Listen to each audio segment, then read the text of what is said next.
시청자 여러분 안녕하십니까? 대구 경북 소식 전해드립니다.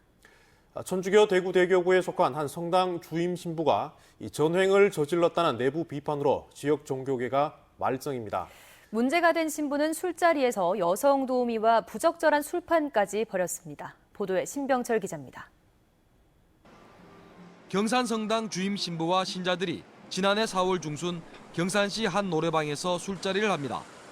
여성 도우미 3명도 술 시중을 위해 불렀습니다. 갑자기 도우미가 3명 들어오더라고요. 그래가지고 저는 깜짝 놀랐습니다. 그래가 제가 그날 움직여 꽂혔었거든요. 혹시 다른 사람 들어올까 싶어가지고. 그런데 뭐 또 아시모님 또 아가씨 눈을 끼고 뭐 돈 5만 붙이고 놀고 막 그러더라고요. 도우미를 부른 게 바로 주임 신부였다는 주장이 나왔지만 당사자는 부인합니다. 하는 길에 노래를 한곡 하자 싶으니까 나는 또 올라가 우리는 그냥 자세히 앉아있었을 뿐이지. 주임 신부의 부적절한 처신으로 말썽이 되고 있는 경산성당이 1961년부터 운영해오고 있는 이곳 갑제묘원 역시 불투명한 관리로 또 다른 논란의 중심에 서 있습니다. 신자들의 묘지로 이용되는 갑제묘원은 2,000여 기 규모로 비교적 작은 묘원입니다. 엑셀 프로그램과 장부만으로도 묘지 관리를 문제없이 해왔다고 합니다. 그런데 지난해 1월 주임 신부가 새로 온 뒤 3천여만 원을 들여 묘지 관리 프로그램 개발을 시작합니다.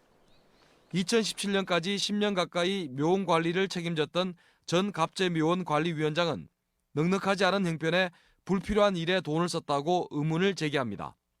왜냐하면 제가 본대 IT 전문가거든요. 33년을 제가 만약에 그게 정산화가 필요했다 그러면 제 스스로 개발해도 되었고요. 만약에 필요하다면 제가 하지 않았겠습니까? 전혀 해야 될 이유가 없는 거죠. 부정적인 의견에도 이 사업은 성당의 예산과 결산을 의결하는 사목평의회에서 통과됩니다. 프로그램 개발업자가 모바일을 기반으로 하는 프로그램을 절반 값에 제공하겠다고 약속했기 때문이라고 합니다. 약속과 달리 모바일 기반 프로그램은 운영되지 않고 있습니다. 이 프로그램이 작년 추석 전까지 웹까지 구동해서 다 할 수 있게끔 한다고 했습니다만은 지금 웹은 온데간데 없고. 경산성당 측은 처음부터 모바일 기반으로 개발하지 않았다고 해명합니다. 하지만 개발업자의 묘원 관리 프로그램 제안서에는 이용자 편의를 위해 모바일 정보 기술을 반영한다고 되어 있습니다. 견적서에도 고객 수신 앱이라고 분명히 나와 있습니다. 경산성당 측은 효율적인 묘지 관리를 위해서 프로그램을 구축했다고 주장합니다. 이 몸의 대장이 안 확실해요. 대장이. 옛날 이제 성당을 운영하다 보니까 약간의 이제 혼선이 있는 그런 소지가 있는 것이 있다. 묘원관리위원회가 관리하던 돈도 20% 수준으로 많이 줄었습니다. 사목평의회 사목위원들은 사용 내역을 투명하게 공개하라고 요구했습니다. 갑제묘지의 그 돈에 대해서 상시 투명하게 감사를 하게 되면 향후 어느 누구도 이 돈에 대해서 눈독을 들여서 이 돈을 빼가려는 시도를 하지 않을 것이다. 이 생각으로 제가. 주임 신부는 의혹을 제기하는 일부 사목평의회 위원들을 해임했습니다. 그러자 총회장을 뺀 모든 위원들이 항의하며 사임했고 사목평의회는 사실상 해체됐습니다. 총무님하고 총회장 단들이 너무 얘기 시끄러워가지고 이래가지고 이제 사목회의가 잘 안 되겠다. 우리가 조용하게 좀 우리가 반성의 시기를 갖자. 그러니까 지금은 아무런 이제 사목회의가 없습니다. 의혹이 있으니 그 부분을 좀 밝혀달라는 건데 그건 의혹이 있으면 밝혀보면 되지 않습니까? 그러면 이거를 투명하게 공개하자고 했는 사목위원들을 잘라붙죠. 경상성당의 일부 신자들은 지난해 11월 주임 신부의 비위 의혹에 대해 천주교 대구대교구에 진정서를 내고 잘못을 바로잡아 줄 것을 촉구했습니다. MBC 뉴스 신병철입니다. 법원이 80 컨트리클럽 불법 회원권을 용인해주는 판결을 내린 데 대해 시민사회단체들이 반발하고 있습니다.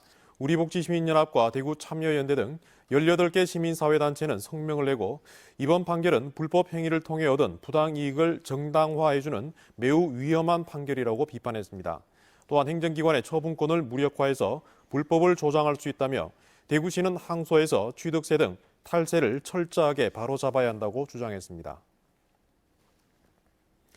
구미에 있는 한 화학약품 공장에서 염소로 추정되는 이 가스가 누출됐습니다. 이 때문에 20여 명이 병원 치료를 받았는데요. 이 공장에서는 6년 전에도 이 염소 가스가 누출돼 160명이 넘는 환자가 발생하기도 했습니다. 한태영 기자가 보도합니다. 경북 구미 국가산업단지에 있는 GMC 코리아.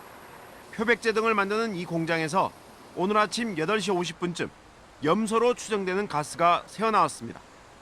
악취를 맡은 인근 공장 직원과 주민들의 신고로 화학방재센터가 출동해 8분 만에 밸브를 차단했지만 인근 공장 직원 26명은 따가움과 어지럼증으로 병원 치료를 받았습니다.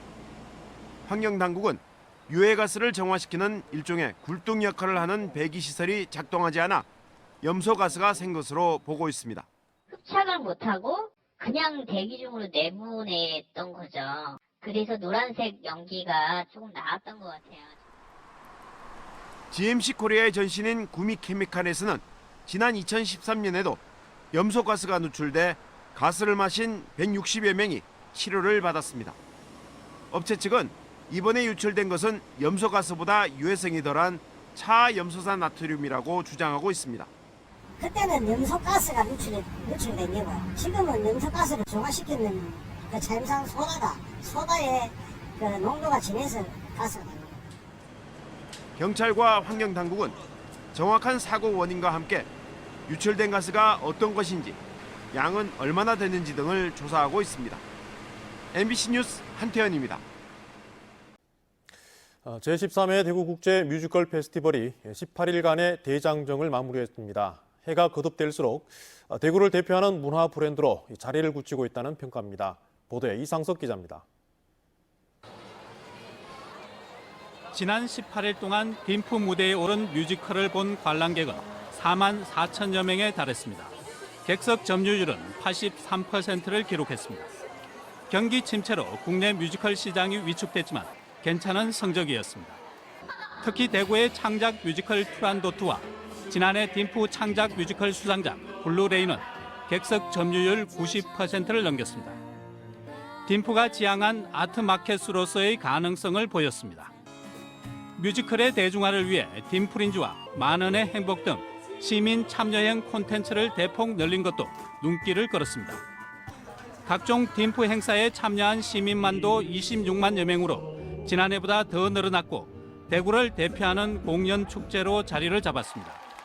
원래는 좀 딤프가 질적인 측면에서 성공했다라고 자부하고 있습니다. 그런데 내년에는 또 대구 방문회이기 때문에 더욱더 풍성하고 다양하고 기다렸던 작품을 좀 많은 작품을 모아서 많은 그 외지인들이 올 수 있는 글로벌적인 축제로 만들 것을 다짐하고 있습니다. 딤프 참가국이 더 다양해지고 해외 뮤지컬 관계자의 방문이 대폭 는 것도 올해 딤프의 소득이었습니다. 하지만 폐막작인 러시아의 지붕 위의 바이올린이 저작권 문제로 뮤지컬 명이 바뀌고 일부 곡이 변경돼 5점으로 남았습니다. 해외 뮤지컬 공연의 자막 사고도 개선해야 할 문제점으로 지적됐습니다. 대구가 진정한 뮤지컬 도시로 거듭나기 위해서는 1년 내내 공연을 펼칠 수 있는 뮤지컬 전용 극장의 건립과 함께 단지 즐기기만 하는 뮤지컬 소비 도시에서 뮤지컬을 만드는 생산 도시로의 변화도 풀어야 할 과제로 남아 있습니다. MBC 뉴스 이상석입니다. 직업계고등학교 취업률을 높이기 위한 교육부 장관 주재 현장 점검이 경북기계금속고에서 열렸습니다. 유은혜 부총리 겸 교육부 장관은 오늘 경북기계금속고등학교와 아진산업을 찾아 지난 1월 발표한 고졸 취업 활성화 방안을 점검했습니다. 직업계고 취업률은 2017년 53%를 기록했다가 제주도 현장 실습 안전사고로 규제가 강화된 뒤 올해 취업률은 34%로 떨어졌습니다. 대구와 경북 지역에도 낮부터 장맛비가 내리고 있습니다. 지금까지 내린 비의 양은 대구 18, 안동 6.3, 포항 19.9mm 등입니다. 비는 20에서 60mm가량 더 내리다가 대구와 경북 내륙 지역은 내일 오전에, 경북 북부 동해안 지역은 내일 오후에 대부분 그치겠습니다. 대구 기상청은 밤부터 내일 아침 사이 곳에 따라 강한 비가 오겠다며 비 피해가 없도록 주의를 당부했습니다.